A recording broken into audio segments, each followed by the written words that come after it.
And I don't know how he has the guts to actually get up in the morning and look at himself. It's about the winter fuel. Yes, about the winter fuel. I mean, it is so disgraceful. Today, we're covering an explosive story that's sparking outrage among pensioners and public figures alike. British television star Christopher Biggins has launched a fierce attack on Labour leader Sir Keir Starmer over Labour's recent decision to cut winter fuel allowances for millions of elderly people.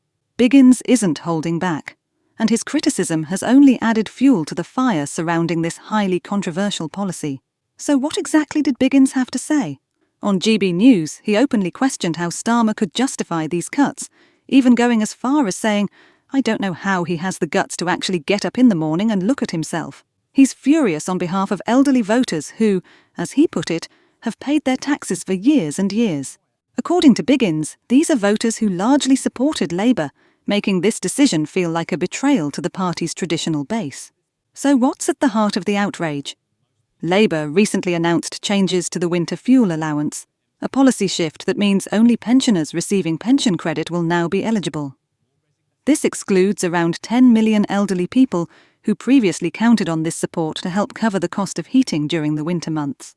Labour ministers have defended this controversial cut, claiming it's necessary to fill a massive £22 billion budget shortfall, a deficit they say was inherited from the previous Conservative government. The policy marks a major change and is being presented as a financial necessity. But for many pensioners, this feels like a harsh blow, especially as winter sets in. And it's not just Britons who's outraged.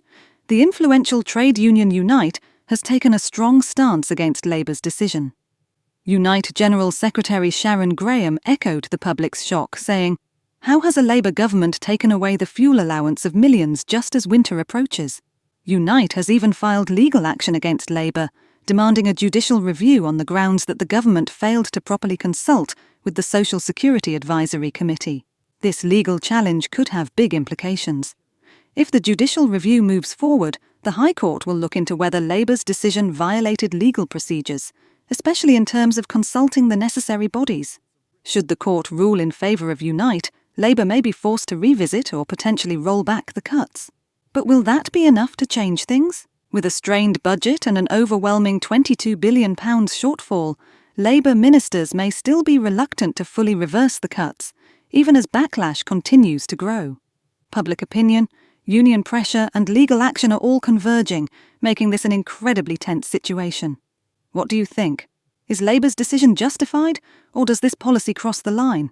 And could this backlash put more pressure on Keir Starmer's leadership? Let us know your thoughts in the comments below, and make sure to subscribe to stay updated on this developing story. Thanks for watching, and we'll see you next time.